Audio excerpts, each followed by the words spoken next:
दूसरे जैसे गेंदे का फूल है, गेंदे के फूल पर जो है गुलाब का फूल नहीं लग सकता है। हम केवल उसको माहौल दे सकते हैं, खेत में बीज को डालते हैं, डालने के बाद उसको एटमॉस्फेयर देते हैं, तभी वो अंकुरित होता है। इसी प्रकार से बच्चों का जो माइंड है, हम उसको उसी के अनुसार जो भी एटमॉस्फेयर है उसके अनुसार उसको डालें, प्रेशर ना डालें। तो ये सोसाइटी का भी रिसर्च में रोल है मेरे ख्याल से। देखिए सोसाइटी में भी क्या होता है, पेरेंट्स को लगता है कि हमारा ही बच्चा जो सोसाइटी में सबसे ऊपर है, तो ये जो एक लालच है, ये एक तरह से हम इस लालच को नहीं रखना चाहिए। बच्चे को केवल हमको माहौल देना चाहिए। अगर आप पॉजिटिव माहौल देंगे तो हो सकता है उससे भी आगे निकल जाए। खेल कूद जब तक था दुश्मन का लगता था पेरेंट्स को, तो पढ़ाई के लिए वो करते थे, बट अब तो एक नया ही मुझे लगता है कि सिनेरियो बनता जा रहा है कि खेल कूद से ही बच्चे दूर भाग रहे हैं। पहले सिर्फ पढ़ाई से दूर भागते थे, अब खेल कूद से ही भाग रहे हैं। वो एक अलग दुनिया में रह जाते हैं, उनके पास 100 दोस्त हैं तो मिलते किसी से भी नहीं है। कहने को उनके पास यहाँ से बैठे बैठे अमेरिका बात करने की आजादी है, पर बात करके समझना किसी को, किसी का ख्याल समझना, वो बिल्कुल खत्म होता है। क्या आपको लगता है ये हम पे थोपा जा रहा है, जो वेस्टर्न एप्स यूज करते हैं हम, स्पेशली यूएस बेस्ड जो ऐप यूज करते हैं, क्योंकि मेरे ख्याल से साइकोलॉजिकली बनाए गए हैं। मैं फिजिक्स से बहुत डरता था। 9th में जैसे ही न्यूमेरिकल पोर्शन आता था तो मुझे डर लगता था, लेकिन एक मेरे टीचर ने कहा, भाई आपने आधा क्वेश्चन कर लिया, अरे वेरी गुड, आपने तो कर लिया, आप और भी कर सकते हैं। मुझे धीरे धीरे क्वेश्चन और ज्यादा करने की आदत पड़ गई, और आज वही कंडीशन में एमएससी फिजिक्स से इलेक्ट्रॉनिक्स से किया, उसके बाद एमएड किया, पीएचडी किया। 9th तक आप डरते थे, डर से नसीब पर मेरे कल होते नहीं थे, बहुत डर लगता था। वो कहते थे नहीं आप कर लोगे, मैं कहा नहीं सर मैं नहीं कर पाऊंगा, नहीं आप, और बीच में अचानक पूछते थे बेटा कितना हुआ है, अरे हो गया, बहुत बढ़िया किया। अगले दिन मैं पहले से तैयारी करके जाता था कि मुझे क्लास के अंदर ये अच्छा पॉजिटिव रेस्पॉन्स मिलेगा। तो सर कुछ भी स्टार्ट करने से पहले मेरा सबसे पहला क्वेश्चन है, एज अ प्रिंसिपल आपको बहुत एक्सपीरियंस है, किसी भी टीचर से ज़्यादा, किसी से भी ज़्यादा, जो स्कूल्स और बच्चों से डायरेक्टली डील करते हो आप, तो आज 2025 जब खत्म होने वाला, 2026 की तरफ हम आगे जा रहे हैं, तो ऐसी एक मेन प्रॉब्लम बच्चे फेस कर रहे हैं या स्कूल फेस कर रहा है, जिसकी वजह से उनकी पढ़ाई के रिजल्ट की वजह से उनमें दिक्कत आ रही है? रिजल्ट में मानता नहीं मैं, बट उनकी पढ़ाई के प्रति एक रुचि होती है ना सर, कि एक मन होता है पढ़ने का, वो कम ही होती जा रही है, जो मैंने फील करा है। आपको क्या लगता है सर इस बारे में? बच्चों के बीच में जो रुचि है वो इंटरेस्ट के ऊपर डिपेंड करती है। अगर अच्छा टीचर होगा, अच्छा टीचर जो बच्चे को अच्छा इंटरेस्ट पैदा कर देगा, तो बच्चा अच्छा काम कर लेता है। ये डिपेंड करता है, टीचर्स के ऊपर भी करता है, एटमॉस्फेयर के ऊपर भी करता है। अगर एटमॉस्फेयर उसका पॉजिटिव है और उसके थिंकिंग भी पॉजिटिव है, तो वो अच्छा रिजल्ट कर पाता है। और अगर पॉजिटिव नहीं है, नकारात्मक सोच वाला स्टूडेंट्स है, तो फिर वो इफेक्ट पड़ता है फैमिली से। फैमिली जिस टाइप का एटमॉस्फेयर से बच्चे को देती है, तो बच्चा उसी प्रकार की बातों को सोचता है और वही काम करता है। जैसे सपोज करो, अगर घर में बड़े भैया हैं, उनको पढ़ते हुए देखता है, तो उसको खुद सेल्फ स्टडी की आदत पड़ जाती है। और ये आदत जो है, जो हैबिट है, ये बचपन में ही पड़ जाती है। अगर बचपन से ऊपर जाने के बाद किसी को माइंड पर प्रेशर डालें, आप ऐसा करिए, तो फिर पॉसिबल नहीं है। सही कह रहे हैं सर आप। जैसे मैं अपना एग्जांपल दूं अगर, तो केमिस्ट्री से मैं थोड़ा सा दूर भागता था। इवन क्लास 11th में मिड सेमेस्टर के एग्जाम्स में मैं फेल भी हो गया था, क्योंकि केमिस्ट्री के टीचर दूसरे थे। फिर एक दूसरी टीचर आए थे अपने स्कूल में ही, और उसके बाद मैंने अगले एग्जाम में टॉप कर दिया उसी केमिस्ट्री में जिससे मैं भागता था। तो ये साइकोलॉजिकल फैक्टर तो सर बिल्कुल होता है। जिस तरह मेरा ये मानना है कि जिस तरह से हम दोस्त बनाते हैं, एक साइकोलॉजी मैच होती है दो बच्चों की, वो दोस्त बन जाते हैं, बेस्ट फ्रेंड बनते हैं। यही मेरे ख्याल से सेम कनेक्शन टीचर्स के साथ भी होता है। क्लास में 30 बच्चे होते हैं, कुछ बच्चे बहुत अच्छा कर रहे होते हैं, कुछ बच्चे भाग रहे होते हैं। तो बिल्कुल सही कहा आपने कि वो साइकोलॉजिकल और फैमिली फैक्टर जो होता है, सबसे पहला शिक्षक तो परिवार ही होता है, और उसको आप हटा भी नहीं सकते। जी जी। तो मेरे ख्याल से जितना हम बच्चे की परवरिश पे ध्यान देते हैं, उतना हमें पेरेंटिंग पे भी ध्यान देना चाहिए। तो सर आपने कभी देखा कोई ऐसा प्रोग्राम या स्कूल के इनिशिएटिव जिसमें हम पेरेंट्स को सिखा रहे हो कि बच्चों की परवरिश कैसे की जाए? क्योंकि इसका मेरे ख्याल से कोई पुख्ता और थ्योरेटिकल वे नहीं है। नहीं, हमारी विद्या भारती में ऐसा नहीं केवल हम बच्चों को ही शिक्षा देते हैं। यहाँ पर हम अभिभावकों का भी जो है प्रबोधन करते हैं। उनको समझाते हैं कि जो बच्चा है, ये जो एजुकेशन प्राप्त कर रहा है, ये जग टू मग नहीं है, कोई वाटर नहीं है कि एक जग से लिया और उसमें जो है उसको उड़ेल दिया। उसको आप केवल एटमॉस्फेयर देंगे। या जैसे ऐसा नहीं हम समझ सकते हैं बच्चों को। कई बार पेरेंट्स को लगता है कि उसका पड़ोसी का बच्चा बहुत टॉपर है, हम उसके सभी आगे निकल जाएं। लेकिन ये डिपेंड करता है कि बच्चे का एटमॉस्फेयर क्या है और उसका माइंड कैसा है। आप उसको हम किस टाइप का जो है सुविधाएं दे रहे हैं। दूसरे जैसे गेंदे का फूल है, गेंदे के फूल पर जो है गुलाब का फूल नहीं लग सकता है। हम केवल उसको माहौल दे सकते हैं। जैसे हम खेत है, खेत में बीज को डालते हैं, डालने के बाद उसको एटमॉस्फेयर देते हैं, तभी वो अंकुरित होता है। इसी प्रकार से बच्चों का जो माइंड है, हम उसको उसी के अनुसार जो भी एटमॉस्फेयर है, उसके अनुसार उसको डालें, प्रेशर ना डालें कि नहीं आपको तो इंजीनियर बनना। बच्चे का इंटरेस्ट जो है मान लिया कोई किसी फोर्स में जाने का, उसको कहेंगे नहीं आपको इंजीनियर बनना है, या इंजीनियर बनने का माने तो नहीं आपको तो डॉक्टर बनना है। फैमिली वाला जो प्रेशर रहता है उसको भी नहीं करना चाहिए, बच्चे को एटमॉस्फेयर देना चाहिए, भाई आप फ्री हैं और जैसे भी आप पढ़ना चाहते हैं, जिस फील्ड में आप जाना चाहते हैं, आपका इंटरेस्ट है उसी को करिए। पर सर कई बार नहीं लगता आपको कि ये प्रेशर फैमिली को भी सोसाइटी से आता है? ये जैसे हमारे टाइम पे कहावत और फेमस थी, शर्मा जी का लड़का ये कर रहा तुम क्या कर रहे हो, शर्मा जी के लड़के के इतने परसेंट आ गए तुम क्या कर रहे हो। ये ना सोसाइटी का भी थोड़ा आसपास का रोल रहता है, ये चीज़ पेरेंट्स को समझनी चाहिए। जैसे आपने गेंदे का फूल का एग्जाम्पल बहुत बढ़िया दिया, ये हमारे को मैथ्स के टीचर ने दिया था हमारा, जब वो वेक्टर पढ़ा रहे थे कि दो क्वांटिटी एक साथ मर्ज नहीं हो सकती वेक्टर में। बढ़िया, बहुत याद आ गई उस दिन की। तो ये सोसाइटी का भी सर उसमें रोल है मेरे ख्याल से। देखिए सोसाइटी में भी क्या होता है, पेरेंट्स को लगता है कि हमारा ही बच्चा जो सोसाइटी में सबसे ऊपर रहे, तो ये जो एक लालच है, ये एक तरह से हम इस लालच को नहीं रखना चाहिए। बच्चे को केवल हमको माहौल देना चाहिए। अगर आप पॉजिटिव माहौल देंगे तो हो सकता है उससे भी आगे निकल जाए। लेकिन जब हम मेंटली प्रेशर डालेंगे, नहीं आपको तो 95% ही लाने हैं, तो बच्चा एक डिप्रेशन में पहुंच जाता है। उसको ना प्राप्त करने के चक्कर में वो बीमार होने लगता है। उसको आदत डालें, भाई आपको 95 ही लाने हैं, तो किस किस टाइप से ला सकते हैं। आपको इतने घंटे पढ़ना है, उसका टाइम टेबल बनाएं, उसके पास बैठें। और इसमें टीचर्स का भी रोल, अच्छा रिजल्ट लाने के लिए टीचर्स का बहुत महत्वपूर्ण रोल होता है। अगर बच्चा कोई प्रॉब्लम में है, एक बार प्यार से हाथ फैलाएं, बेटा क्या है, कोई प्रॉब्लम है, तो उसको लगता है मेरा कोई है जो मुझको हेल्प करने वाला है। और अगर हम बच्चा चुप है, बैठा है और आए उसको 2 तमाचे लगाए, तो वो और डिप्रेशन में आ जाएगा। हो सकता है घर के एटमॉस्फेयर के कारण वो परेशान हो। और जब आप उसकी हेल्प करेंगे, बातचीत करेंगे, तो बातचीत करने से बच्चे का जो माइंड है, वो काम करना चालू कर देगा। मुझे याद है, मैं फिज़िक्स से बहुत डरता था। 9th में जैसे ही न्यूमेरिकल पोर्शन आता था, तो मुझे डर लगता था, लेकिन एक मेरे टीचर ने कहा, "भई आपने आधा क्वेश्चन कर लिया।" अरे वेरी गुड! आपने तो कर लिया। आप और भी कर सकते हैं। मुझे धीरे-धीरे क्वेश्चन और ज़्यादा करने की आदत पड़ गई और आज वही कंडीशन में एमएससी फिज़िक्स से इलेक्ट्रॉनिक्स से किया। उसके बाद एमएड किया और पीएचडी किया। 9th तक आप डरते थे, डरते थे, 80 में पढ़ूँ, मेरे अकल होते नहीं थे, बहुत डर लगता था। वो कहते थे, "नहीं आप कर लोगे।" मैंने कहा, "नहीं सर, मैं नहीं कर पाऊँगा।" "नहीं, नहीं आप बैठ।" और बीच में अचानक पूछते थे, "बेटा कितना हुआ है?" "अरे! हो गया, बहुत बढ़िया किया।" अगले दिन मैं पहले से तैयारी करके जाता था कि मुझे क्लास के अंदर ये अच्छा पॉजिटिव रिस्पॉन्स मिलेगा। सर आज से 10 साल पहले जब मैंने स्कूलिंग खत्म करी थी, तब जनरली ना पढ़ाई का एक दुश्मन रहता था, खेल कूद। तब वो विद्या भारती अपनी वो देती थी, खेलोगे कूदोगे कैसे करके कुछ कहावत बनोगे खराब, खराब। तो सब तो पढ़ोगे लिखोगे बनोगे खराब। लेकिन अब उल्टा है। बिल्कुल उल्टा हो गया। हमें माइंड अगर रिलैक्स करना है तो खेल कूद भी बहुत जरूरी है। तो जरूरी है। अब क्या है, उस समय खेल कूद चल रहे थे, लेकिन इस समय समाज के एटमॉस्फेयर को देखते हुए मोबाइल ने जो है खेल कूद ही बंद कर दी, आपस में वार्ता ही बंद कर दी। पहले फैमिली में बुजुर्ग रहते थे, बुजुर्ग हमेशा पॉजिटिव बताते थे, भाई ऐसा करना ऐसा करना। अब बच्चों के पास में क्या है, जो पूर्वज है वो बताने वाले इस टाइप के नहीं है। जो बड़े लोग हैं, फैमिली भी सिंगल है, सिंगल पेरेंट्स है, तो बच्चों को जो भी पड़ोसी या बच्चे जो भी एटमॉस्फेयर में जाता है वो सिखाते हैं, तो उसी के अकॉर्डिंग वो जो है अकेले अकेले हैं, किसी को कोई चीज़ शेयर करने की आदत नहीं है। अब पुराने टाइम में क्या होता था, हमने तो देखा है, ग्रामीण क्षेत्र में हम रहते थे कि अगर किसी के घर में कोई खाना नहीं बना, किसी कारण से कोई बीमार है, तो दूसरे हेल्प करते थे। नहीं नहीं चलो हम चलते हैं, कोई प्रॉब्लम होती सब मिलकर करते थे। तो जो कम्युनिकेशन था आपस में बातचीत करने का और एक दूसरे का सहयोग करने का, वो धीरे धीरे कम होता जा रहा। उसके कई कारण हैं। कई कारण ये है, आप किसी की मदद कर रहे हैं तो दूसरे को लगता है पता नहीं इनका क्या स्वार्थ है, तो ये भी धीरे धीरे कम हो चुका है। तो ऐसा नहीं है, आज के टाइम भी ऐसे लोग हैं जो हेल्प करते हैं, लेकिन हेल्प भी एक निश्चित करनी चाहिए। वो निर्भर ना हो जाए कि मेरी तो ये हेल्प कर रहे हैं, मैं तो इन पे आश्रित हो गया।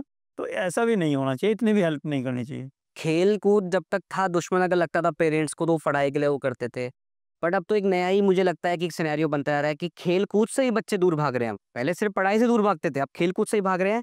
वो एक अलग दुनिया में रहना चाहते हैं। उनके पास 100 दोस्त हैं और मिलते किसी से भी नहीं है। कहने को उनके पास यहाँ से बैठे बैठे अमेरिका बात करने की आज़ादी है, पर बात करके समझना किसी को, किसी का ख्याल समझना, वो बिल्कुल खत्म होता है। क्या आपको लगता है कि कि हम पे थोपा जा रहा है, जो वेस्टर्न ऐप्स यूज़ करते हैं हम, स्पेशली यूएस बेस्ड जो ऐप यूज़ करते हैं, क्योंकि मेरे ख्याल से साइकोलॉजिकली बनाए गए हैं। तो क्या ये धीरे-धीरे स्लो पॉइज़न का काम कर रहे हैं हमारे यूथ में? और क्या इसका आज से 10 से 15 साल बाद क्या प्रभाव होने वाला है इसका?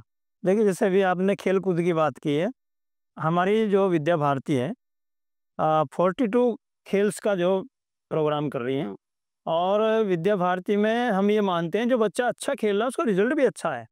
पहले माने थे, ये मानता थी कि नहीं खेलोगे कूदोगे बनोगे खराब, पढ़ोगे लिखोगे बनोगे नवाब। आज उल्टा है, आज जो बच्चा अच्छा गेम समझ आ रहा है उसका रिजल्ट भी अच्छा आ रहा है, क्योंकि उसको दोनों एक बैलेंस करने की आदत बन चुकी है। और बच्चे का जो शरीर स्वस्थ रहता है खेल कूद से, तो माइंड स्वस्थ होने पर जो है वो पढ़ने में भी उसको जो है। मैं वही देख रहा था सर, वहाँ पे एक चेस की ट्रॉफी रखी थी मैंने, जो सबसे ऊपर रखी है ना, वो मेरी लाई हुई है, और उसी साल मेरे 98% आए थे 10th क्लास में। वो जो बैलेंस है, ये बहुत अच्छा है। ये आप अगर बैलेंस लेके चल रहे हो, आप अपना बचपन भी जी रहे हो, एक अच्छी परवरिश भी आपकी हो रही है, शारीरिक ग्रोथ भी हो रही है। बट अब जो जा रहा है सोशल मीडिया और इन सब का जो प्रभाव हो रहा है, ये जितने भी ऐप्स आ रहे हैं, चाहे वो आपका इंस्टाग्राम ले लीजिए, आप यूट्यूब ले लीजिए, अच्छी चीज़ हर चीज़ की है सर। एक डिबेट कॉम्पिटिशन हुआ था, इसमें था कि टेक्नोलॉजी वरदान है या अभिशाप है, उसमें मैंने पार्टिसिपेट किया था। तो उसका बैलेंस है, उसका समझना ज़रूरी है। क्या पर आजकल के बच्चे या हमारे सिलेबस उनको समझा पा रहे हैं कि बैलेंस कैसे करना है चीज़ों को? हमको ये जो नए-नए ऐप्स आ रहे हैं, उसको जो यूज़ करना, कितना यूज़ करना, हमारे हित की कोई चीज़ है तो हम उसको यूज़ करें, जो हमारे हित की नहीं उसको यूज़ ना करें। होता क्या है, जब वो बच्चे देखते हैं तो दूसरे टाइप के भी प्रोग्राम को देखने लगते हैं। तो इस पे हमको निगरानी करनी ज़रूरी है, पेरेंट्स का भी काम है कि बच्चा कर क्या रहा है। अगर हम बच्चे को बिल्कुल फ्री कर देंगे, आजकल इतनी सुविधा हम दे देते हैं, अलग रूम में बैठाते हैं, लगता है बच्चा पढ़ रहा है, तो हो सकता है पढ़ाई के अलावा कुछ दूसरे ऐप्स को यूज़ कर रहा हो, जिससे कई बार ऐसी दुर्घटनाएँ भी हो रही हैं, जो समाज के लिए हानिकारक हैं। तो इसलिए बच्चे पर निरीक्षण भी रखना चाहिए और ये डिपेंड स्कूल से भी डिपेंड करता है कि हम स्कूल में बताएँ बच्चे को, भाई आपको मोबाइल यूज़ नहीं करना, करना तो कितना करना, इसमें इतनी हाई रेडिएशन होती है तो आपके शरीर के अंदर भी कोई इफ़ेक्ट आ सकता है। जितने भी कैंसर होते हैं आजकल रेडिएशन से हो रहे हैं। तो ये हम बच्चे को भी समझाएँ, पेरेंट्स का भी काम है और टीचर्स का भी काम है। अगर टीचर्स एक तरह से काउंसलिंग का काम करता है, खाली पढ़ाने का नहीं है। मान लें मेरा सब्जेक्ट फिज़िक्स है, फिज़िक्स पढ़ा चला नहीं, तो बच्चा कनेक्ट नहीं होगा। विद्या भारती हमारी यही काम कर रही है कि बच्चे को भी, उसके परिवार को भी विद्या भारती से कनेक्ट करना है। केवल खाली हमने पढ़ाया और उससे फीस लिए रोज़ चला गया, ऐसा नहीं करना। पहले मुझे याद है सर, पहले होता था कि टीचर जो है महीने में एक बार, क्लास टीचर बच्चे के घर जाके चाय ज़रूर पी के आता था। क्या ये अभी भी फॉलो तो होता है? ये इसको हम विद्या भारती में अभिभावक संपर्क कहते हैं। हाँ। और अभिभावक संपर्क में खाली जाने से नहीं, उसके फैमिली के अंदर जो लाइफ स्टाइल है वो क्या है, वो समझ अगर कुछ खराबी है तो उनको प्यार से समझाना कि आप ऐसा करेंगे तो आपका बच्चा बहुत अच्छा करेगा। और कई बार क्या होता था, उसको हम अन्यथा भी लेते थे कि भाई टीचर से घर पर आएंगे तो हमारी शिकायत करेंगे, हमारी पिटाई होगी। लेकिन नहीं, उसको पॉजिटिव लें। हाँ, आप बच्चे की पहले अच्छाइयाँ बताएं और फिर धीरे-धीरे बताएँ कि ये वाला थोड़ा-सा जो है इसका प्रॉब्लम है, अगर इसको भी अच्छा हो जाए तो बच्चा आपका बहुत बेस्ट होगा। तो पॉजिटिव वे में लेंगे तो पेरेंट्स भी उसको जो है पॉजिटिव मानते हैं और विद्या भारती में ये अभी भी हमारे बरकरार है। सर, अगर आपने कहा कि बच्चों की काउंसलिंग वगैरह करनी चाहिए, तो क्या आपको सच में लगता है कि पेरेंट्स को या टीचर्स को खुद ये चीज़ मालूम है कि बच्चे को समझाया कैसे जाए? कि क्योंकि कई बार टीचर ही फ़ोन यूज़ करते हैं, मेरी मम्मी खुद टीचर है। अब वो, उनको भी आदत पड़ गई है, रात में वो सोने से पहले 10-15 मिनट ऐसे फ़ोन चलाती रहेंगी, अभी खाली बैठेंगी। तो क्या लगता है ये हमारे को इस चीज़ की नॉलेज ही नहीं है कि इसका सही यूज़ कैसे करें, या इसको कहीं न कहीं सिलेबस का पार्ट बनाया जाए? जैसे एक चीज़ स्टार्ट हुई थी हमारे सिलेबस में ही, गुड टच और बैड टच। ये बच्चों को बचपन से सिखाया जाता था कि आपको टच कवर कर रहा है, तो अभी भी काउंसलिंग अभी भी होती है, तो हुँ, ये पार्ट हमारे सिलेबस में बनाया गया था। जी। तो क्या ये अच्छी सोशल मीडिया या अच्छी आउटसोर्सिंग और बुरी आउटसोर्सिंग क्या है, इनका अंतर बच्चों को पहले ही बताया जाए? क्या ये होना चाहिए या ये हो भी रहा है कहीं न कहीं? नहीं, नहीं, ये होना चाहिए। हमारी विद्या भारती में ये सब काउंसलिंग रहती है हमारी, आईटी सेल बनी है विद्या भारती की जो है, वो खुद बच्चों को बताते हैं कि भई आपको देखना है, कितना देखना, ये इस पर आपको निर्भर रहना है या नहीं रहना है। कई बार क्या होता है, जो हमारे अब तो सभी स्कूलों में काउंसलर हैं, काउंसलर का भी यही काम रहता है। बच्चा कभी मोबाइल देखते-देखते ऐसी चीज़ें देखने लगता है, उसको आदत पड़ जाती है। तो फिर उसका टाइम जो पढ़ाई से भी उसका मन चुराने लगता है वो। तो 26 सेकंड लगते हैं सर किसी भी चीज से डिस्ट्रैक्ट होने में, और उसको वापस आने में लगते हैं लगभग आधा घंटा। तो अगर आपकी पढ़ाई करते हुए कोई भी एक वीडियो अगर आ गई, ये रिसर्च हमारी नहीं है, ये हमने पूरा ये प्रॉपर WHO की रिसर्च है कि अगर आप कुछ चीज में फोकस करके काम कर रहे हैं और आपको डिस्ट्रैक्शन आ गया, किसी ने आके बोल दिया और 26 सेकंड आपका ले गया अगर वो, तो आपको वापस वो उतना ही फोकस करने में 30 मिनट आपके वेस्ट हो जाएंगे। अच्छा, आजकल क्या है, जो हमारा सोशल मीडिया है उस पर अच्छी वीडियो कम है, अधिकांश खराब वीडियो ज़्यादा हैं, तो बच्चे के मन पर भी वही इफ़ेक्ट पड़ रहा है। और जैसे हमारे वीडियो गेम ही है कि अगर जितने इंसान को भूनेंगे हम, गोली से मारेंगे, तो उतना ज़्यादा मार्क्स मिलेंगे, उतने अंक ज़्यादा मिलेंगे, तो इससे बच्चा क्या सीख रहा है? बिल्कुल अगर उसमें उसके बजाय इस टाइप के गेम्स बने कि हम किसकी कितनी हेल्प करेंगे, अगर कोई प्रॉब्लम में है उसकी हेल्प करेंगे तो हमको ज़्यादा मार्क्स मिलेंगे, तो बच्चा समझेगा कि हमको अच्छा काम करने पर अच्छा काम मिलेगा, अच्छा हमारा माइंड सेटअप होगा। लेकिन वहाँ क्या कि कार को कार से टकराएंगे तो मार्क्स बढ़ेंगे। अब बच्चा जब बचपन में ये सीखता है तो वो फिर हाईवे पर जब गाड़ी लेकर जाएगा, अभी आपको जल्दी का ही केस है गाजियाबाद का, आपने देखा होगा, जो ट्रैफिक पुलिस वाला बिल्कुल साइड खड़ा हुआ था, हाँ, बहुत स्पीड से टक्कर ले गए, तो गाड़ी थी। उधर हिट करने के बाद उसने कितने मतलब लगभग 100 फीट तक जो है बेचारा वो पेरेंट्स उसके मतलब क्या सोचते होंगे, क्या उसकी ज़िंदगी थी। तो ये जब बच्चे ऐसे गेम सीखते हैं तो वो ऐसे ही काम करते हैं। वो गाड़ी इसलिए हमें तो आते हैं। हमें जो ये गेम्स बने हैं, इन पर जो इस टाइप के गेम्स हैं, इन पर विदेशी गेम्स हम इसको कह सकते हैं, इन पर बैन लगाना चाहिए। पहले जो हमारे खेल्स भी होते थे, परंपरागत खेल्स होते थे, ठीक है? उनसे जैसे रस्साकसी है, रुमाल झपट्टा है, अभी भी हमारे जो शाखा लगती है उसमें गेम्स कराए जाते हैं। तो इस टाइप के गेम्स होते थे, खो-खो है, कबड्डी है, कुश्ती होती थी, बच्चा ताकतवर बनता था। लेकिन ये धीरे-धीरे सब लुप्त हो गए। घर में भी क्या, पेरेंट्स सुबह जगते हैं तो मोबाइल देखने लगते हैं। बच्चा जैसा देखता है वो ऐसा ही सीखता है। नाइट में भी अगर फ्री हो तो बच्चे से बात नहीं करनी, भाई आप कैसे हो, आज स्कूल में क्या हुआ? अगर हम ऐसे टाइप से पॉजिटिविटी बात करें, बच्चा पड़ोस में बैठा है, वो कुछ बात कर रहा है लेकिन आप मोबाइल में लगे हुए हैं, तो बच्चे को भी ऐसी आदत पड़ जाएगी। फिर कहते हैं बच्चा हमसे बात ही नहीं कर रहा। बात कब करेगा? जब आप उससे बात करेंगे। अगर आपने बचपन में बच्चे से बात करी, उसकी समस्याएँ समझी, तो बच्चा जब वो आप बुजुर्ग हो जाएँगे आपसे बात करेगा। और ऐसा आपने सिखाया, जो आपने सिखाया वही वो आपको देने वाला है। तो जैसा हम करेंगे ऐसा ही हम प्राप्त करेंगे। इसकी छोटी सी शुरुआत सर हमने करी है एफएमटी में। हमने पढ़ाई को ही गेम की तरह कन्वर्ट कर दिया है। हम हर बच्चे को जो पढ़ रहा है, जितनी देर पढ़ रहा है, उसका उसे रिवॉर्ड देते हैं। जैसे आपने बोला मार्क्स देते हैं, हम एफएमटी कॉइन्स देते हैं जितनी देर वो पढ़ रहा है, और जितनी देर वो दूसरों की पढ़ाई में हेल्प कर रहा है, उस चीज़ का भी उसे रिवॉर्ड देते हैं। और वो रिवॉर्ड भी ऐसा नहीं, ऐसी चीज़ जिससे वो अपनी फीस भर सके, अपने लिए कुछ पढ़ाई का सामान खरीद सके, या फिर कोई बड़ा बच्चा है जो तैयारी कर रहा है, अपना रेंट भर सके, अपना वो कर सके। तो इससे हम हमारी कोशिश है कि बच्चे, क्योंकि होता क्या है ना सर, जैसे सोशल मीडिया पे जा रहे हैं, उनको दिखता है कि ये तो इतना पैसा कमा रहा है, एक रील डाल के, एक वीडियो डाल के 30-30 लाख रुपए, 25-25 लाख रुपए महीना। अभी एक पोस्ट मैंने देखी थी जिसमें एचसी वर्मा सर मेट्रो से ट्रैवल कर रहे थे, और कोई एक यूट्यूबर है जो 12वीं पास है सिर्फ, वो उनके पास 6 करोड़ की गाड़ी है। तो बच्चे के दिमाग में सर जितना पेरेंट्स टीचर कुछ भी बोल लें, पर जो सोशल प्रूफ जो होता है ना कि एक लग्जरी दिख रही है, जब तक वो दिखती रहेगी तब तक बच्चा उधर ही भागेगा। जैसे हमारे कलयुग में तो कहा गया है ना कि सबसे पहले आप अच्छी चीज में नहीं, बुरी चीज में जरूर भागोगे, है ना? इसमें क्या है, पेरेंट्स के ऊपर डिपेंड करता है। अगर पेरेंट्स चाहते हैं कि हमारा बच्चा जो है देशभक्त बने, हाँ, अगर डॉक्टर भी बने तो भी देशभक्त होकर बने। मान लिया वो कहते हैं, वो चाहते हैं कि ज़्यादा से ज़्यादा पैसा कमाए, तरीका कुछ भी हो, सर आपको लगता है सच में, तो ये गलत तरीका है। आपको लगता है सच में पेरेंट्स चाहते हैं कि बच्चा देशभक्त बने? जितने भी बच्चे आईआईटी करते हैं या आईएम कर रहे हैं, 67% बच्चे आज की डेट में यूएस और यूरोप में बैठे हैं। उनके पेरेंट्स की मर्जी के बिना तो जा नहीं सकते वो। उनके पेरेंट्स खुद कहते हैं चौड़ मतलब उसमें कहते हैं कि हाँ भाई समाज में कि मेरा बच्चा तो अमेरिका में काम करता है, वहाँ डॉलर में कमाता है।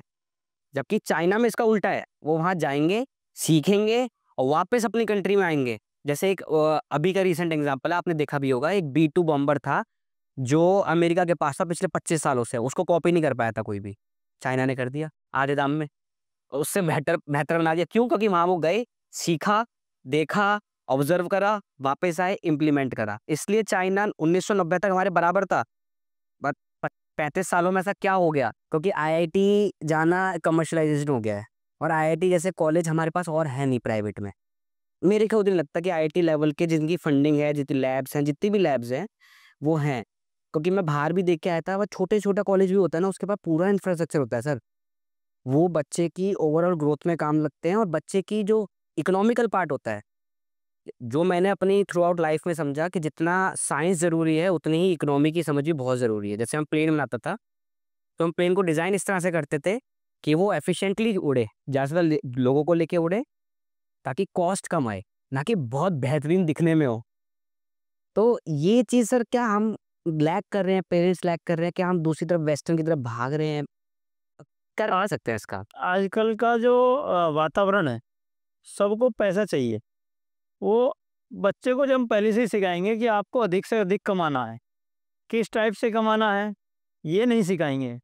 अब क्या है जब हम उसको पहले से ही आदत डाल दें तो अधिक से अधिक कमाने के लिए कुछ ऐसे या तो हम टेक्निक्स बताएं, पर टेक्निक्स ये बताएं कि ठीक है उसका बच्चा अगर 1.5 लाख का पैकेज ले रहा तो उसको ये कहेंगे हमारा 2 का होना चाहिए।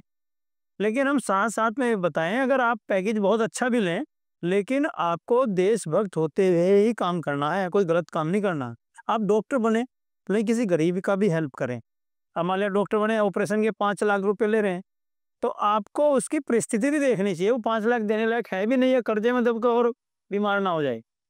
हम चाहते तो हैं कि हमारा देश जो है बहुत अच्छा रहे और देशभक्त यहाँ पैदा हों, लेकिन अपने घर नहीं, पड़ोसी के घर। पड़ोसी के घर। तो जब तक हमारी ये नेचर रहेगी कि हम पड़ोसी के घर देशभक्त पैदा करें और अपना को बहुत अच्छा कमाई करने वाला बनाएं, तो पहली बात तो ये आजकल हमको क्या सब नौकरी के पीछे रहते हैं, नौकरी मिलनी चाहिए।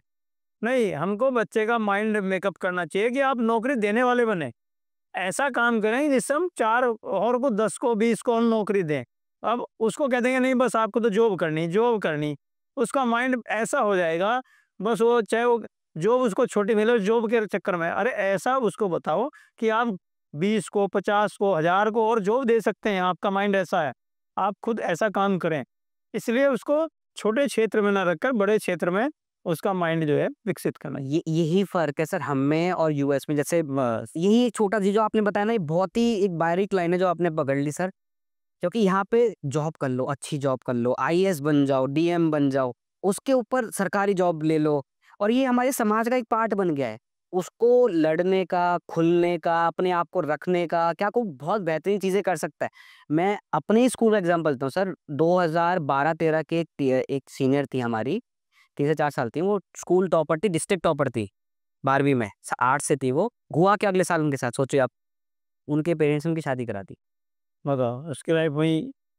टॉपर, डिस्ट्रिक्ट टॉपर, और उसका जो भाई था वो मेरी क्लास में था, नालायक से भी नीचे वाला था। उसको उन्होंने पूरा पढ़ाया जितना वो पढ़ सकता, पढ़ के कुछ नहीं करा। आज के डेट में वो बच्चा, उसके पेरेंट्स ने राशन की दुकान खुलवा दी, वहाँ बैठ के राशन की दुकान बैठा है।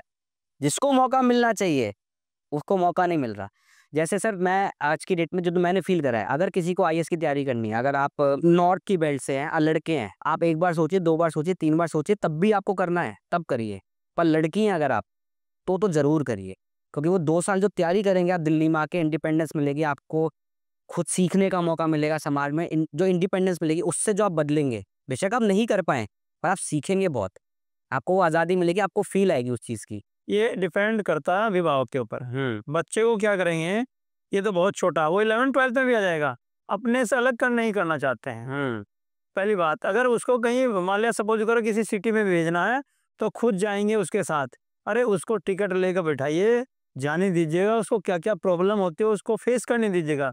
अगर पड़ोस में समाज के अंदर कोई बुराइयाँ हैं, उससे उस चुनौतियों को लड़ने के लिए उसको निकालिए। गेट बंद कर देंगे, आपको नहीं देखना लड़ाई हो रही है। अरे वो देखेगा ना कौन सही है, कौन गलत है, फिर उसको समझाएँगे। अब होता क्या है उसको बच्चे को हम दबा देते हैं। जो अपने मन से काम नहीं कर पाता, वो प्रेशर में दूसरे के मन से काम करता है, तो बच्चा फिर विकसित नहीं हो पाता है, उसका सर्वांगीण विकास नहीं हो पाता है। विद्या भारती यही करती है, आप लोगों को मालूम भी होगा, जितने भी पब्लिक स्कूल हैं, वो केवल बच्चों को एक ऐसा माइंड मेकअप कर देते हैं कि आपको पैसा कमाना है समाज के अंदर। लेकिन विद्या भारती के जितने भी स्कूल हैं, वो चाहते हैं कि पहले बच्चा देशभक्त बने, पैसा तो कमा लेंगे, इंसान बने। अच्छा इंसान बनेगा तो समाज की सेवा भी करेगा। तो यही कारण है, हम क्या करते हैं, पहले बहुत टाइम की लिमिटेशन रहती थी, अब टाइम ही टाइम है बच्चे के पास भी। लेकिन जो प्रेयर के टाइम हम आप लोगों ने देखा होगा, प्रेयर के टाइम हम सब इस टाइप की एक्टिविटी कराते हैं जिससे समाज के अंदर वो सफलता प्राप्त करे, अपना विकास कर सके। लेकिन पब्लिक स्कूल में इस टाइप की एक्टिविटी ज़्यादा होती हैं, जिससे उसका माइंड मेकअप पैसे के कमी ज़्यादा होती है। पैसे को लेकर ज़्यादा रहे हैं। अभी हमारे विद्या भारती के द्वारा संस्कार केंद्र चलाए जाते हैं, जो गरीब बच्चे कहीं पढ़ नहीं पाते उनको बुलाकर वहाँ पढ़ाया जाता है, उनको समाज में कैसा रहना, कैसा दूसरे के साथ नेचर रखनी है, वो सब सिखाया जाता है। और जब लगता है कि ये काफ़ी अच्छे इंसान मतलब इस टाइप के बन चुके हैं, कर सकते हैं, उनको स्कूलों में भी लाया जाता है। अधिकांश विद्या भारती के स्कूल भी ऐसे स्कूल मिलेंगे जो मिनिमम फीस पर काम कर रहे हैं, मिनिमम फीस में वो ये साथ-साथ पढ़ा रहे हैं। और ये देखिए पब्लिक स्कूलों की फीस जो है कई गुना ज़्यादा है और हम उस कम फीस में भी, क्योंकि टीचर को भी ये समझाते हैं हम आपको सैलरी नहीं दे रहे हैं, मानदेय दे रहे हैं। तो उनका भी माइंड मेकअप ऐसा करते हैं, कई बार क्या उनको बहुत चांस मिलते हैं लेकिन फिर भी लगता है कि हम बहुत अच्छे स्कूल में हैं। और तो देखिए सामाजिक काम कर रहे हैं, समाज के हित में काम कर रहे हैं, हमारी इतनी इज्जत है, तो इसलिए हाँ, वहाँ पर बच्चे भी यही सीखते हैं। जब बच्चे हम क्या करते हैं, जो आचार्य होता है उसके आचरण से सीखते हैं कि हमारा जो टीचर है किस टाइप से काम कर रहा है, सुबह हमसे पहले पहुँच कर ये ऐसे काम कर रहे हैं। अगर कहीं रास्ते में कोई कागज़ का टुकड़ा टीचर उठाकर उसको फेंक देता है डस्टबिन में, तो बच्चा अपने आप सीख यहाँ फेंकेगा। पब्लिक स्कूल में क्या होगा, नहीं, नहीं, पहले उसको वेट करेंगे, स्वीपर आएगा तभी उसको डालेंगे। तो बच्चा ज आपने देखा होगा चाइना के अंदर बच्चों को स्कूल में सब काम सिखाया जाता है। भाई ऑर्डर भैया ये, जहाँ आती है ये करेंगे, ठीक है? अब इसमें क्या है, जब ऐसे काम हम सिखाएँगे तो बच्चों को अपने घर के काम करने की आदत पड़ जाएगी। सर बच्चा यहाँ पे पेरेंट्स हल्ला बोल देंगे स्कूल से। ये यही तो कमियाँ सिखाना चाहिए ना। हमको ध्यान है जब हम 9th में थे हमको कहा भाई आपको एक सब्जेक्ट होता है कृषि, कृषि विज्ञान में आपको नंबर मिलेंगे और आपको जो है खेत में जाना पड़ेगा, आपको गेहूँ काटने पड़ेंगे। स्कूल का फील्ड था, 60 बीघे ज़मीन थी, बच्चों को ले गए गेहूँ कट गए 1 दिन में ही। तो वो क्या है, टेक्निक है एक तरह से काम कराने की। तो स्कूल के अंदर अगर पंखे भी हैं, बच्चे से हम साफ नहीं करा सकते। अरे जब उसको यहाँ आदत डालेंगे घर में तभी तो करेगा। बच्चा इतना बड़ा हो जाएगा, मम्मी-पापा कहीं चले गए, तो वो अपने लिए चाय नहीं बना सकता। क्यों? उसको हमने आदत ही नहीं डाली काम करने की। उसको लगे केवल ये है, ये बस केवल बहन ही काम करेगी, यानी कि बेटियाँ ही काम करेगी, बेटा नहीं करेगा ये काम। अगर हम उसको आदत सिखाएँ, भाई आज के टाइम में दोनों जॉब करते हैं पति-पत्नी, अब उनको आदत डाली ही नहीं। अब वो जॉब भी करेगी, काम भी करेगी तो क्या होगा? डिप्रेशन आ जाए, डिप्रेशन आएगा। अगर दोनों मिलकर एक-दूसरे का सहयोग करेंगे, तो इससे घर परिवार में बच्चा भी देखता है, हम दोनों मिलकर काम कर रहे हैं, पापा भी मम्मी के साथ काम कर रहे हैं, तो बच्चे को भी लगता है मुझे भी काम करना चाहिए। और अगर कहीं पर ऐसा परिवार होता है कि नहीं बस मदर ही काम करेगी और उसको टेंशन भी देंगे, तो वो जैसा सीखता है वैसे ही अपने समाज के अंदर फिर वो आगे बढ़ के काम करता है। सर फीस का मुझे जानना था। जैसे मेरे टाइम पे जो फीस थी 300 रुपए से स्टार्ट हुई थी। भागीरथी मिश्र सर थे हमारे, जो प्रिंसिपल थे शिशु मंदिर में। तब 300 रुपए फीस जाती थी। तब पब्लिक स्कूल्स में जो दूसरे स्कूल्स थे तब जाती थी, उनमें 4 से 5 हज़ार। जब मैं पास आउट हुआ था तब मेरी शायद, तब मैंने 2 साल तो फीस दी नहीं थी, स्कॉलरशिप मिल गई थी। 10th में आखिरी फीस दी थी, वो दी थी 1200-1300। अब कितनी फीस है सर? अभी भी आसपास के स्कूल में 15,000 20,000 रुपये नॉर्मल फीस है। हमारे यहाँ 3200 रुपये फीस है और 3200 रुपये में हम वही जो पब्लिक स्कूल वाले सुविधा दे रहे हैं वो सब सुविधाएं हम स्कूल में दे रहे हैं। और लगभग 250 बच्चे ऐसे हैं जिनके पेरेंट्स नहीं है। सबसे बड़ी बात क्या है विद्या भारती में, जिनके पेरेंट्स नहीं होते हैं उनको फ्री ऑफ कॉस्ट पढ़ाते हैं, चाहे भले ही समाज से दान ले लें, लेकिन उनको कहीं भी जाने नहीं देते। अभी मैं पिछले साल भी कई ऐसे केस हैं कि फैमिली में जॉब छूट गई या पंडित जी है कुछ कर नहीं पा रहे हैं, हम तो टीसी कटवाने के लिए आए हैं। क्यों? कि कहीं पब्लिक उसमें गवर्नमेंट स्कूल में पढ़ाइए। हमने कहा कोई बात नहीं, बच्चे को रिजल्ट के लिए फोकस करिए, भाई रिजल्ट अच्छा दीजिएगा, अच्छी मेहनत पढ़िए, हम इनकी फीस समाज से मांग कर लाएंगे, हम खुद जमा करेंगे। और ऐसा है, हम 2 साल से ऐसे कर रहे हैं। लगभग 10 लाख रुपए हम समाज से मांगते हैं और उन गरीब बच्चों की जिनके पेरेंट्स नहीं है उनको फील नहीं होने देते हैं कि आपके पेरेंट्स नहीं तो आपको दिक्कत आएगी। तो बच्चे की जब ऐसे हम हेल्प करेंगे, समाज में बड़ा होने के बाद वो भी दूसरों की हेल्प करेगा। अगर हम उसको एक तरह से बिजनेसमैन बनाएंगे तो फिर वो ऐसा ही बनेगा। इसलिए विद्या भारती के द्वारा ही ये समाज में ऐसे काम हो रहे हैं जो इस तरह से जो एक दूसरे की मदद करने वाले काम। थोड़ा सा कंट्रीब्यूशन मैं भी करना चाहूँगा। आपके स्कूल के जो टॉप 100 बच्चे होंगे, जो सबसे ज़्यादा पढ़ रहे हैं, उनकी फीस हम स्पॉन्सर करना चाहेंगे। अगर वो पढ़ रहे हैं तो, जो टॉप बच्चे पढ़ रहे हैं, हम कोई भेदभाव नहीं करेंगे किसी में भी। नॉर्मल जो बच्चा पढ़ रहा है, दूसरों की हेल्प भी कर रहा है, उसमें हम चाहेंगे कि हम भी एक बार पार्ट बन सकें। क्योंकि सर जो कमर्शियलाइज़ेशन हो गया ना पढ़ाई का, जैसे आपने देखा होगा बहुत सारे कॉम्पिटिशन हैं, स्पेशली आईआईटी, नीट और यूपीएससी वगैरह के में लाखों में फीस देनी पड़ती है। तो आपका भी कोई एनकाउंटर हुआ है ऐसा कि आपके पास कोई आया हो, बोला हो कि आप हमसे कमीशन ले लीजिए, अपने बच्चे यहाँ भेज दीजिए या यहाँ प्रमोट कर दीजिए? नहीं, ऐसे तो कॉलेज वाले बहुत आते हैं, हुँ। आप हमको बच्चे देना, हमारे पास भेजना, लेकिन हम ऐसे में इन्वॉल्व नहीं करते हैं। बच्चे को हम फ्री माइंड करते हैं, जहाँ आपका सिलेक्शन हो आप वहाँ जाइए, किसी को हम प्रेस नहीं करते हैं।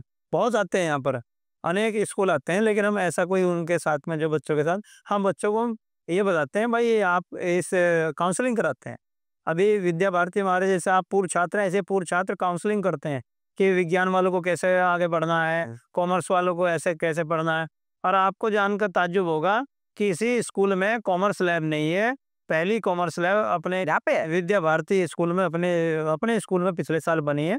और जैसे साइंस में प्रश्न मंच होते हैं, प्रोजेक्ट्स बनते हैं, इसी टाइप से हमारा कॉमर्स मेला जो है इस साल लगने वाला है। कॉमर्स में भी? पिछली बार हमने अपने स्कूल में ही लगाया है, इस बार प्रांत लेवल पर लगने वाला है। अच्छा, कॉमर्स होता क्या-क्या सर उसमें वैसे? जैसे हम साइंस के मॉडल बनाते हैं, ऐसे ही कॉमर्स का मॉडल है। जैसे साइंस में प्रश्न मंच होता था, ऐसे ही उसमें कुछ टॉपिक्स फिक्स कर दिए हैं, वही ग्राउंड से में वो क्वेश्चन होते थे, तो कॉमर्स के क्वेश्चन है, उसमें हम अकाउंट, बीएसटी और ये इकोनॉमिक्स तीनों सब्जेक्ट लेते हैं। ये पहल इसी स्कूल से हुई है। ये मैं पहली बार मैं भी सुन रहा हूँ सर कॉमर्स की लैब, क्योंकि ये कॉमर्स की लैब है, पिछले साल ही बनी है कॉमर्स की लैब। और जिन मैम ने बनाई वो इतनी इनोवेटिव थी, वो पिछले साल ही जो है, इस साल अप्रैल में उनको जो है प्रिंसिपल प्रमोट कर दिए गए। अच्छा, तो आपका फ़ायदा हुआ उससे या मैम का ज़्यादा फ़ायदा हुआ? नहीं, अब वो यहाँ पर तो केवल 2 सेक्शन को ही अब अच्छा कर पाती है, पूरे स्कूल को अपने अकॉर्डिंग करेंगी तो विद्या भारती का फ़ायदा हुआ ना। हम तो चाहते हैं विद्या भारती आगे बढ़े। आप लोग को मालूम ही है, विद्या भारती में लगभग 25,000 स्कूल पूरी इंडिया में है, और 11 क्षेत्रों में जो है पूरे भारत को हमने डिवाइड किया, और जो हमारा क्षेत्र है वो पश्चिम उत्तर प्रदेश क्षेत्र है। मैं भी इसमें विज्ञान का जो है क्षेत्रीय संयोजक हूँ। और लगभग 2003 से विद्या भारती विज्ञान मेला लगाती है, और पिछली बार हमारे क्षेत्र का जो है सर्वश्रेष्ठ स्थान रहा है। सर एंटरप्रेन्योरशिप के लिए हम क्या करते हैं बच्चों के लिए, मतलब जो उनका क्या रुचि बढ़े कि अपना बिजनेस स्टार्ट कर सके, कोई आइडिया बना सकें, इसका भी कुछ हम करते हैं बच्चों के साथ? मतलब बहुत छोटे बच्चे नहीं, 11-12 के बच्चे जो पढ़ रहे हैं, जैसे हमारा एक प्रोग्राम चलता है स्कूलों के साथ, जिसमें फॉर एग्जांपल बच्चा जो भी पढ़ रहा है, चाहे वो साइंस पढ़ रहा है, कॉमर्स पढ़ रहा है, आर्ट्स पढ़ रहा है, उसको पढ़ते हुए अगर वो उसके बिजनेस मॉडल बनाता है कोई, जैसे क्लास 11th में एक बच्चे ने बनाया था, एक टॉपिक है गैल्वेनिक सेल केमिस्ट्री में, उससे उसने बिजनेस मॉडल बनाया था कि कैसे हम जो वेस्ट मटेरियल होता है उससे बिजली उत्पादन कर सकते हैं। उसको हमने ग्रांट भी दिलवाई थी एक। तो क्या इस टाइप की हम चीज़ें करते हैं? अब इस समय जो इनोवेटिव जो प्रोजेक्ट्स हैं वही हमारे बनाए जा रहे हैं। और अभी भी पिछली बार भी हमारे बच्चे ने एक ऐसा मॉडल बनाया, इनोवेटिव मॉडल था, उसका सिलेक्शन हमारा स्टेट लेवल पर हुआ। फिर बेंगलोर में उसका सिलेक्शन हुआ और वो नासा गया। इसरो और नहीं गया सर, ये तो बताओ इसरो क्यों नहीं गया? नहीं, वो नासा में उसका सिलेक्शन हुआ, मतलब ये है कि मतलब इनोवेटिव उसका मॉडल था। सर इसरो क्यों नहीं गया? पर अब वो उसमें जो उसको वहाँ चांस मिलेगा तो वहाँ भी जाएगा। बच्चा बहुत इनोवेटिव है। अभी भी हमारे जो प्रोजेक्ट्स बन रहे हैं, बस आप ना खुश होते इसरो जाने पे, नासा जाने पे? नहीं, हम तो चाहते हैं अपने भारत में जाते हैं, लेकिन उसमें वहाँ पर उन्होंने कोई वो निकाला कि भाई आप ऐसा कंपटीशन होने वाला है। यहाँ कंपटीशन ऐसा नहीं था उस समय, नहीं तो हम तो यहीं पर अब नहीं होता ना सर, ये जैसे नासा करता है, नासा करता है क्या है सर? जो भी बेस्ट वर्ल्ड के बेस्ट उन्हें छाड़ लेते हैं, उन्हें स्कॉलरशिप दे। क्योंकि ये लोग कर ही नहीं रहे। इसरो कर आपने कभी सुना है इसरो ने कॉम्पिटिशन करा है छोटे बच्चों के लिए, ये करा है, और एचएएल ने करा है, जैसे आप तो फिजिक्स उसमें नाम दूसरी कंपनी ले लेती है, भाई उनके नाम हो जाते हैं। सबके सब यूएस बेस्ड कंपनीज हैं, और यूएस आज की डेट में हम पे टैरिफ लगाया जा रहा है। हम उनके ही ऐप्स को यूज़ करके उन्हें बिलियन डॉलर्स कमा के दे रहे हैं अभी भी। जो जितना भी हम यूट्यूब को यूज़ कर रहे हैं, चाहे फेसबुक मेटा को यूज़ कर रहे हैं या ओपन एआई यूज़ कर रहे हैं। अब जितने भी ऐप है ना, जैसे फेसबुक है, व्हाट्सअप है, ठीक है, इंस्टाग्राम है, मुझे लगता है भारत में ज़्यादा यूज कर रहे हैं, बाहर नहीं यूज कर रहे हैं। सर वर्ल्ड की बेस्ट मार्केट यही है। और ये यही है। तो इसको अगर माइंड को कहीं और डाइवर्ट किया जाए, इतना टाइम कहीं और समाज को 1/4 आता है इंडिया से। क्यों, वही तो हमको कोई ऐसा अपना वो डेवलप करना चाहिए जिससे हम इसमें टाइम वेस्ट ना करके अपने देश को कैसे ऊंचा, जैसे मोदी जी ने बहुत अच्छे प्रोग्राम चलाए हैं, स्वदेशी पर कितना आधारित है। आजकल बहुत चीज़ ऐसी है जो हम विदेश से नहीं ले रहे, यहीं बन रही है। तो आप हमें थोड़ा सजेशन दो कि हम अपने जो हमारा प्लेटफॉर्म है, आपको कैसा लगा, और उसको हम कैसे प्रमोट कर सकते हैं, हर बच्चे तक कैसे पहुंचा सकते हैं? आपका आइडिया कैसा लगा हमारा? आपका जो ये आइडिया है, ये सबसे बेस्ट है। ऐसे ही हम धीरे-धीरे बच्चों तक पहुँचे। है क्या, कोई चीज़ क्या होता है, पहले क्या था कि जंगल में मोर नाचा किसने देखा? हम जंगल में नाचे आ रहे हैं सर तब अब से। आप लोग जब इसको प्लेटफ़ॉर्म, अच्छी चीज़ को प्रमोशन कम होता है, जब आप ज़्यादा-ज़्यादा प्रमोशन करेंगे। आप लोगों ने देखा होगा जितना ऐड होता है उतनी वो चीज़ बिकती है, हाँ, ठीक है? तो इसलिए आप इसको ज़्यादा-ज़्यादा प्रमोट करें, तो जब प्रमोट करेंगे तो आपको इसमें ये अच्छी बात है, फिर ज़्यादा आपको जो है इससे बेनिफिट होने वाला। कुछ बच्चे सर जो हमें फीडबैक देते हैं ना, जैसे सुबह के 4 बजे कोई टीचर अवेलेबल नहीं होगा। वो क्या करेंगे, ऑनलाइन जाएँगे, गूगल जाएँगे। सुबह के 4 बजे बच्चों ने हमारा ऐप यूज़ करा है, अपने डाउट सॉल्व करे हैं और हमें थैंक यू नोट भी भेजा है कि सर ये ऐसी चीज़ बनाने के लिए थैंक यू कि हम इसपे पढ़ पा रहे हैं। क्योंकि चैट जीपीटी पे अगर आप जाके आंसर ले रहे हैं, वो आपके हिसाब से आंसर नहीं दे रहा, उसके बाद जो फीड है डेटा उस हिसाब से दे रहा है। आप यूट्यूब पे जा रहे हैं, एक वीडियो अलग से चल गई, एक शॉर्ट आ गई या कुछ भी आ गया, आपका दिमाग वहीं साइड हो जाएगा। अब तो अपने देश में थोड़ा चेंज होता जा रहा है एटमॉस्फेयर। अन्यथा सबसे पहले हमको मालूम है, हमें ध्यान है, अगर 4 से 5 ही बज जाते थे, तो चारपाई घर वाले उल्टा कर देते थे। कहे अभी तक सो गए तुम? हाँ, हाँ। जल्दी सोना, जल्दी जगना। और सुबह कहते थे बिल्कुल एटमॉस्फेयर शांत रहता, तो उसमें पढ़ाई करनी है आपको। 4 बजे उठा के बैठा देते कि अब पढ़ना है। अब क्या है, अब रात में 1 बजे तक, 2 बजे तक बात करेंगे, टीवी देखेंगे या मोबाइल चलाएँगे, सुबह लेट तक जो है उठ पाएँगे। तो वो आदत धीरे-धीरे बीमारी का भी कारण बनती जा रही है। तो ये जैसा समाज में या परिवार में सीखते हैं, ऐसे अभी भी बहुत परिवार हैं। अभी भी जो हमारा देश है, ग्रामीण एरिया में आप जाकर देखेंगे, बहुत जल्दी सो जाते हैं और सुबह जल्दी जगते हैं, और जल्दी जगने से माइंड फ्रेश रहता है और वो बीमार भी कम होते हैं। ये चीज़ मैंने सर देखी थी यूके में। वहाँ पे सुबह 6:30 बजे पूरा शहर चालू हो जाता है और शाम 7-8 बजे तक पूरा शहर की सारी दुकानें बंद, लोग अपने-अपने घर पे सो जाते हैं। पता नहीं क्यों ये जो चीज़ें हमारी थी, वो सब कुछ वो लोग ले गए हैं, अपनी ये सारी चीज़ें इधर दे गए हैं। 6 बजे के बाद सारी दुकानें बंद है सर। एक तो वहाँ पे अंधेरा जल्दी हो जाता है। तो सर्दियों के टाइम पे 4 बजे अंधेरा हो जाता है। 6 बजे तक सब कुछ बंद, अपने-अपने घर पे। और सर एक चीज़ और बताऊँगा जो हम सब आपको हमें खुद एहसास नहीं हो रहा है, ये कैसे हो रहा है। हमारा 90% बिज़नेस यूके से आता है, यूरोप से आता है। इंडिया से तो हम सिर्फ 10% बिज़नेस कर पा रहे हैं। जो हमारा ऐप है, जितना भी हम फ़ेमस कर रहे हैं उसको, वो लोग यूट्यूब छोड़-छोड़ के, बाकी एक्स्ट्रा छोड़-छोड़ के हमारा ऐप यूज़ कर रहे हैं। हमने आप मान लीजिए पिछले इसी फाइनेंशियल ईयर में लास्ट 4 महीने में ऑलमोस्ट 5 से 6 करोड़ का रेवेन्यू करा था, एंटायरली यूके से। और इंडिया से हम सिर्फ 30, 40, 50 लाख कर पा रहे हैं। अभी लॉन्च खैर अभी करा है, शायद मार्केटिंग यहाँ कम हो रही हो, वहाँ पे अच्छे से हम मार्केट कर पा रहे हों, समझा पा रहे हों, पर बनाया हमने इंडिया से वर्ल्ड के लिए है। हुँ। हम चाहते हैं कि ग्लोबल कंपनी बने, similar like Google, YouTube, Meta जो भी हैं, कि यहाँ से निकल के हम दूसरों तक पहुँचे। हर लैंग्वेज में बच्चों को पढ़ा पाएँ, क्योंकि हर बच्चा पढ़ना चाहता है, चाहे वो फिलीपींस का बच्चा हो या कहीं का भी बच्चा हो। और हमारा तो भारत का ये सर्वे भवन्तु सुखिनः सर्वे सन्तु निरामया, कि हम हर देख किसी को हम तो विश्व गुरु हैं, तो दोबारा बनाते हैं इसको। है क्या, हमारे यहाँ भी तो एक समस्या पैदा होने लगी है। अगर कोई चीज़ सस्ती है, तो लगता है ये अच्छी नहीं है। अब एक मैं एग्ज़ाम्पल देता हूँ, एक मेरे दोस्त है, वो बता रहे थे कि भई मैं एक दिन होम ट्यूशन के लिए गया, तो मैंने सोचा चलो कम फीस बता देते हैं। तो उन्होंने कहा ये कम फीस में क्यों पढ़ा रहे हैं? इसका मतलब इनको नॉलेज नहीं है, हम नहीं आपसे पढ़वाएँगे।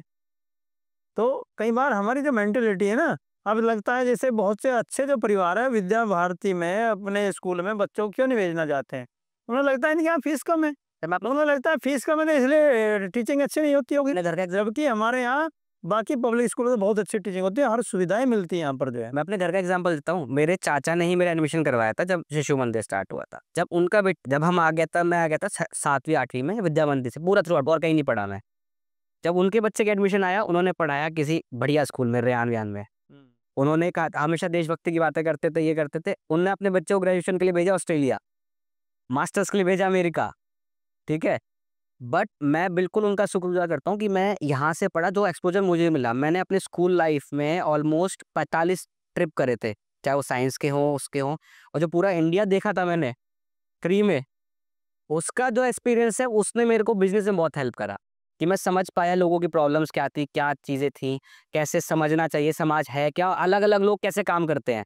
साउथ इंडिया क्या है, छत्तीसगढ़ क्या है, बोकारो सिटी क्या है, चाहे वो आपका चेन्नई है, हर जगह गए थे और स्कूल में फ्री। विद्या भारती की सबसे अच्छी चीज़ ये है कि भाई बच्चा अगर एक्सप्लोर करना है आपको, आ जाओ, पढ़ाई भी करो और मार्क्स भी इतने बुरे नहीं आए थे, बहुत बढ़िया मार्क्स आए थे, मैं खुश था अपनी ज़िंदगी में। नहीं तो विद्या भारती के स्कूलों में क्या है, जो केवल एजुकेशन से मतलब नहीं, केवल बच्चे को सब्जेक्ट नॉलेज नहीं दे रही विद्या भारती। बाकी पब्लिक स्कूल में क्या करता है, पेरेंट्स को चाहिए भाई मैथ में जो है 99 क्यों नहीं आए। उनको ये नहीं लगता कि बच्चा अदर एक्टिविटी भी बहुत सीख रहा है, जो समाज में अपने को एक तरह से सर्वांगीण विकास भी कर रहा है। अब यहाँ पर क्या होता है, जैसे हम योग कराएंगे, प्रेयर के टाइम हम सुबह 10 मिनट योग कराते ही कराते हैं, बच्चे को जो आदत पड़ती है अपने श्वास पर कंट्रोल करने की। और जब उसके वो अपने श्वास पर कंट्रोल करता है, उसकी जो है पढ़ने की जो कैपेसिटी है, यानी कि जो उसके पॉजिटिव विचार हैं वो स्ट्रांग हो जाते हैं। हम काम कराते हैं जिससे बच्चा जो है वो समाज के अंदर अनेक प्रकार की चुनौतियां हैं उनको फेस कर सके। उनके लिए हम उसको जो स्ट्रॉन्ग करते हैं, केवल हम सब्जेक्ट नॉलेज नहीं देते हैं, हम सब्जेक्ट नॉलेज के साथ साथ अदर एक्टिविटी भी कराते हैं, जिससे बच्चा समाज में कोई इस प्रकार की जो कठिनाई आए उसको वो चुनौतीपूर्ण जो है अपना एक तरह से जो है उसको दूर कर सके कठिनाई को। सर आपका कोई एक एक्सपीरियंस किसी स्टूडेंट के साथ जिसने लाइफ में बहुत अच्छा करा और जो इसको आपको आज भी याद है, कितने पुराने बच्चा हो गया वो? मेरा एक स्टूडेंट था, क्लास में चुपचाप सो रहा था। मैं उस समय मैथ पढ़ाता था, ये 2000 की बात है, दुर्गावती हेमराज टावर सरस्वती विद्या मंदिर में। तो मैं धीरे से गया, उसको हाथ लगाया, बेटा कैसे क्या है, नींद आ रही है आपको? तो उसने अपनी प्रॉब्लम बताई कि घर में एक ही कमरा है और पापा रिक्शा चलाते हैं और थोड़ा लेट आते हैं, तो माहौल ठीक नहीं, पढ़ नहीं पाता हूँ और इसलिए मुझको यहाँ नींद आ गई। फिर आप क्या करना चाहते हैं कि मैं एटमॉस्फेयर इस टाइप का नहीं मिल रहा मैं पढ़ पाऊँ। फिर मैंने उसको समझाया, आपके मम्मी पापा जब सो जाएं आप उस समय बैठ के पढ़ सकते हैं, एक ही कमरा है तो बाहर की साइड पे बैठ के पढ़ सकते हैं। फिर उसने इंटर के बाद मैंने उसको हेल्प भी कराई कि भाई आपको अगर कहीं इंजीनियरिंग में जाना तो क्या, उसको उसके पास बुक्स भी नहीं थी, स्कूल से दिलवाई और अनोदर उसकी हेल्प कराई। आज जब वो बच्चा आईआईटी करने के बाद बहुत अच्छी पोस्ट पे अपने देश में ही है, विदेश नहीं गया, सबसे अच्छी बात है। एक ऐसा ही बच्चा था, साइकिल की दुकान पर रिपेयरिंग करता था, एमबीबीएस करने के बाद आज भी मुझे याद करता है, क्योंकि मैंने कहा था आप बहुत कुछ कर सकते हो कि जी मैं तो कुछ नहीं कर सकता, मेरे परिवार के पास पैसा भी नहीं है, मगर नहीं आप बहुत कुछ कर सकते हो, आपके अंदर नॉलेज है। और बहुत, वो आज एमबीबीएस है, डॉक्टर। जब भी मतलब उसको टाइम मिलता है मुझे कॉल करता है, सर आपके वजह से मैं यहाँ तक पहुँच गया हूँ। अरे फिर त्यागी सर का थैंक यू बोलना चाहिए जिन्होंने आपको मोटिवेशन दिया ताकि आप इतने बच्चों को दे पाए। वो एक टीचर कितना कुछ बदल सकता सर, देखिए वो त्यागी सर आज कहीं जहाँ भी हों अच्छे हों, पर एक उनकी चीज़ जिसने आपको फिजिक्स के लिए मोटिवेट करा, जिससे आप प्रिंसिपल बने, आपने इतने बच्चों को आगे मोटिवेट कर दिया। जरा लास्ट मैं चीज़ पूछना चाहूँगा, आप कैमरे में देख के बच्चों को ही बताइएगा जी। कि अगर किसी बच्चे से गलती हो जाए, किसी भी टाइप की गलती हो जाए, तो उसको आके अपने पेरेंट्स को, टीचर को बताए कैसे? अगर हम बच्चे को ये कहेंगे बेटा कुछ छुपाना नहीं है, अगर गलती होती है तो उसको बताएं, उस गलती को हम मिलकर आपस में रिमूव करेंगे, तो बच्चा कभी छुपाएगा नहीं। आप बच्चे को क्या ही कहेंगे कि भाई आपके तो नंबर कम आए, उसकी पिटाई कर दें। जब बच्चे के माइंड पर ये प्रेशर रहेगा कि घर में बताऊंगा सही और मेरा उल्टा पिटाई होने वाली है, तो वो बच्चा नहीं बताएगा, छुपाने लगेगा। मैं कह रहा हूँ सर किसी बच्चे से गलती हो गई आपके स्कूल के, हम्म। वो आपके पास आना चाहता है, ठीक है, डर रहा है, अब आप उसके लिए एक मैसेज दे दीजिए कि बेटा, बच्चे को एड्रेस करते हुए कि बेटा आ सकते हो, कैसे आ सकते हो, क्या करूँगा मैं, कोई दिक्कत नहीं है। अगर बच्चे से कभी गलती हो जाती है तो उसको हम बुलाएंगे, पहले उसकी गलती उसने क्यों करी, क्या कारण रहा।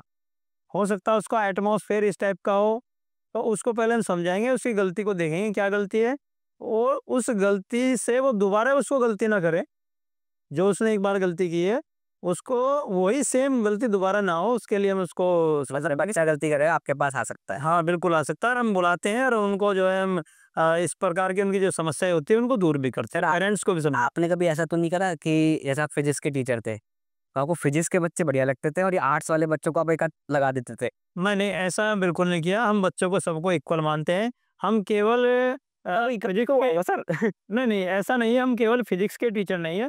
कई बार कुछ टीचर होते हैं कि ये तो मेरी क्लास का, या मैं साइंस का टीचर हूँ तो साइंस का बच्चा है, ये कॉमर्स का तो कॉमर्स का, थोड़ा हेल्प कर दें। जैसे फिजिकल वाले होते हैं, फिजिकल वाले का ज़्यादा करेंगे, दूसरे कम करें। आपको स्कूल का टीचर बनना है, बच्चों का टीचर बनना है, एक पर्टिकुलर सब्जेक्ट का टीचर नहीं बनना है।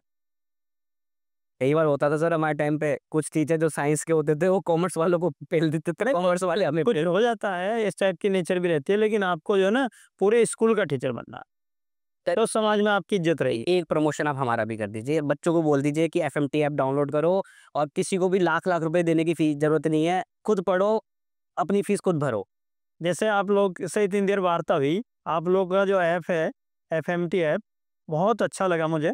और मैं तो यही कहूँगा कि जो 2-2, 3-3, ढाई-ढाई लाख रुपए फीस देकर पढ़ रहे हैं, अगर आप इससे पढ़ेंगे तो आपको बहुत ही कम समय में भी इतना अच्छा ऐप आप लोगों ने किया है, मतलब इसको बनाया है, तो इसी की मदद से आप लोग पढ़ें और आगे बहुत विकसित होने वाला है, समाज में आपके अकॉर्डिंग ही जो है चलने वाला है। ये बिल्कुल भी पेड नहीं है, हमने किसी भी टाइप के पैसे नहीं दिए, ना कोई प्रेशर बनाया है। Thank you sir, thank you for joining us today. और आप हमारे स्टूडेंट रहे हैं, देखो आप कहाँ पहुँच गए हैं, और मैं चाहता हूँ कि और ऊंचाइयों को आप छुएं। सर मेरा बहुत मन है, देश के लिए कुछ करें। मेरा बहुत मन है कि हम स्कूल के लिए साथ में कुछ कर पाएँ। ऐसे मैंने कहा ना, 100 बच्चों की ज़िम्मेदारी हम खुद लेना चाहेंगे कि जो भी बेस्ट पढ़ रहे होंगे। मुझे अभी भी याद है जब मैं पहली बार यूएन होके आया था यूएस में, तब मैं वहाँ से एक पेन लेके आया था केशर सर के लिए, और मैं इतना खुश था कि मैं चलो स्कूल वापस आ रहा हूँ कहीं से। तब जो हमारे जो मैनेजर सर थे वो सब थे, शायद अभी भी वही हैं या बदले चार नहीं, सर। वो बदलते रहते हैं 3 साल बाद। अच्छा, तब सब बैठे थे, तब उन्होंने पूछा कि यार वहाँ से आए हो, अच्छा क्या करते थे, क्या-क्या कौन से स्कूल में जो खुशी वो होती है ना कि अपने जहाँ से आप निकले और वहाँ के लिए कुछ वापस दे पाओ, उससे बेटर कुछ नहीं होता। तो मैं खुद चाहता हूँ कि हम कुछ ना कुछ कर पाएँ। ठीक है, अच्छी बात है। हमारे यहाँ समाज के बहुत लोग ऐसे हैं जो हेल्प करते हैं स्कूल को, और आप तो इसी विद्या भारती के स्टूडेंट हो, तो मुझे उम्मीद है आप बहुत अच्छा करेंगे।